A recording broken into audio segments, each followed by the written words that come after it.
بعضی از حرف‌هایی که شما می‌ذارید نسبت به علمای ما اهل سنت و بزرگان ما اهل سنت اساساً مطالبی است که اساس درستی ندارد و شما این مطالب رو گاهی وقتها عمدن مستند می‌کنید به کتاب‌های ما، با اینکه ما رفتیم گشتیم و اسناد اونها رو در کتابامون پیدا نکردیم. مثلا من حالا یادم رفت سوال من از شما چی بود؟ اون سوالی که به خصوص من کردم، نص سوال من، جملات من چی بود؟ در مورد این که شما فرمودید که جناب عمر شراب می‌خوردن و من رفتم کتاب رو دیدم کلمه نبیذ بود و کلمه نبیذ هم خب من دیدم که این کلمه مشترک در دو تا مطلب به کار میره. اون روایت ربطی نداشت به این که جناب خلیفه شراب می‌خوردن یا اتفاقی که به ابوبکر درسته نبیذ دو معنا دارد. من قبلا هم روی تلویزیون گفتم و این جوابش را خوب گوش بکن. یک نبیذ هست که مسکر هست، مست میکنه آدمه و این شراب هست و حدیث از رسول خدا صلی الله علیه و آله و سلم خود شما جماعت روایت کردین کل مسکرن فهو خمر، هر چیزی که انسان را مست بکند و عقل انسان را زائل بکند او شرابه و او حرام. یک نبیذ اینه که اون را می ساختن در سابق، مثلا اینا از خرما، از آب جو، از اینها می ساختن، اینا میگذاشتن مدتی در بین ظرف‌های خیلی بزرگ و این جوش می آمد. بعد از اینکه جوش می آمد مدتی میگذشت این تلخ می شد و بله خلاصه اونطوری که شراب سازا بلدن شراب اون درست می شد و این مسکره.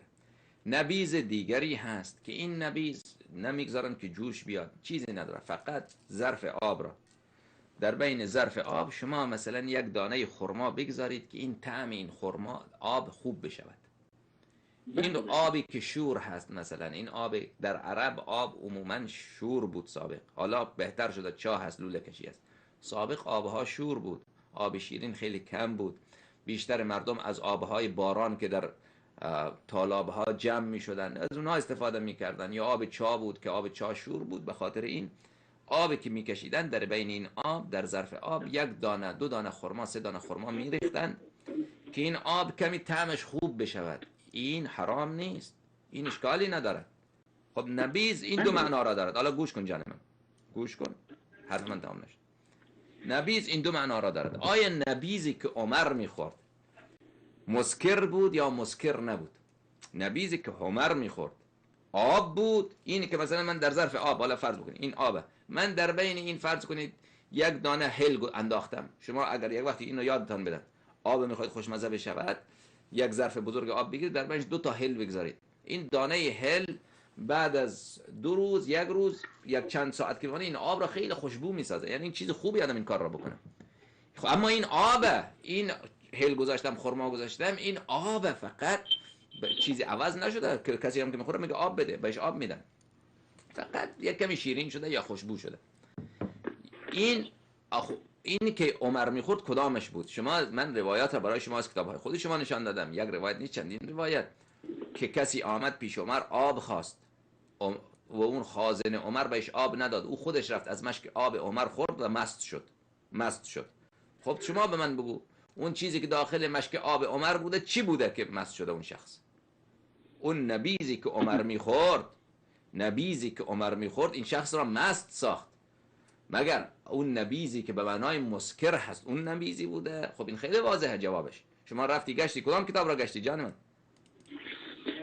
خدمت شما عرض شود که تمام منابعی که دم دست بود من حالا یادم نیست. شما اصلا من فکر نکنم سوال و جواب من در این مورد با شما باشه. سوال من ظاهرا یک سوال مهمتر دیگری بوده. شما حالا سوال من را عوض کردید چون من یادم رفت که بله. حالا گوش کن که من اون روایت براتون نشان بدم. شما صبر کن، من اون روایت نبیذ عمر را برای شما نشان بدم که من اینو پیدا کنم در کتاب خود شما. بله، که این مردک شراب میخورد یا آب میخورد. این آب مگر کسی را مست کرده؟ شما فرمودید در کتاب خلافت بخاری یادمه. کتاب خلافت، گوش کن. این کتاب کتاب شرح معانی الآثار طحاوی. بله. شرح معانی الآثار طحاوی جزء اول، بله، چاپ عالم کتب در سال 14 شاید این کتاب را اصلا تون اسمش هم نشنیدید، چی با این که برسه میگه مراجعه. فرمودید در صفحه 218 حدیث 6422 یادمه فرمودید. نه جان من، حالا گوش کن جان من. در این کتاب برادر بزرگوار من صفحه 218. بله درست، آفرین، خوب یادته. خب اینو که من بله گفتم بله. شما چرا میگی ندیدم اونجا؟ عرض کردم که این کلمه ای که در این بکار برده شده کلمه مشترکه بین شراب و غیر شرابه. آره خب غیر شراب مگر آدم مست میکنه؟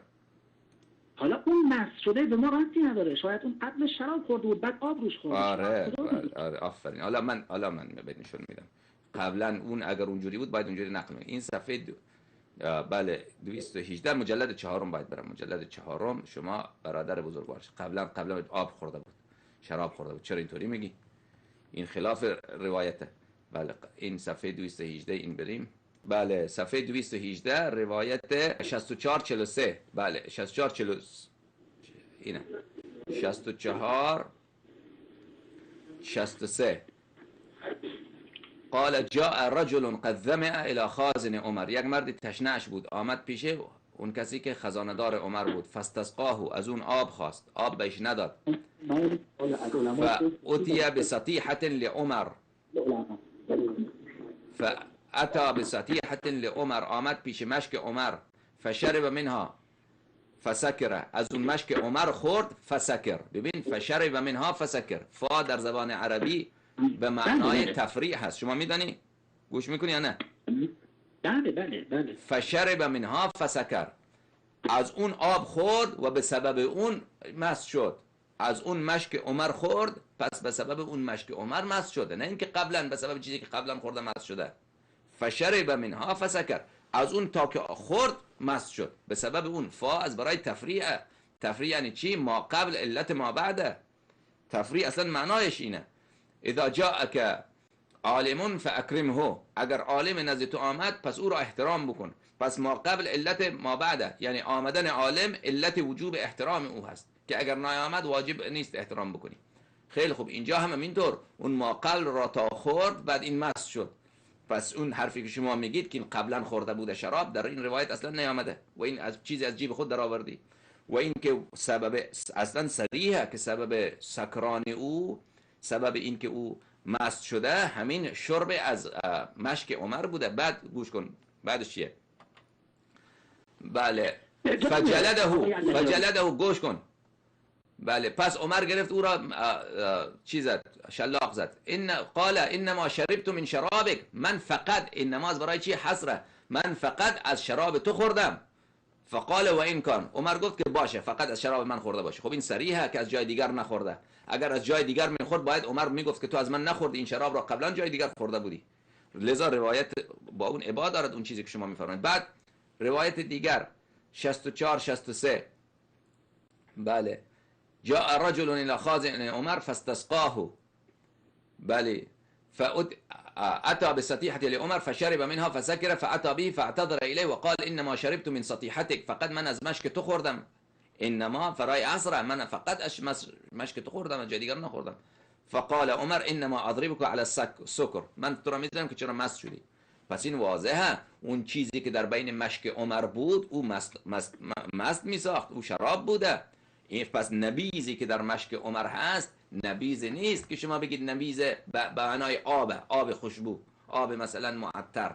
آب را گرفته بین آب هل انداختن و یا خرما انداختن که اون خوشمزه بشود. اون نبوده، مست کننده بوده، شراب بوده در مشک عمر. نبیز به معنای شراب، نه نبیز به معنای آب.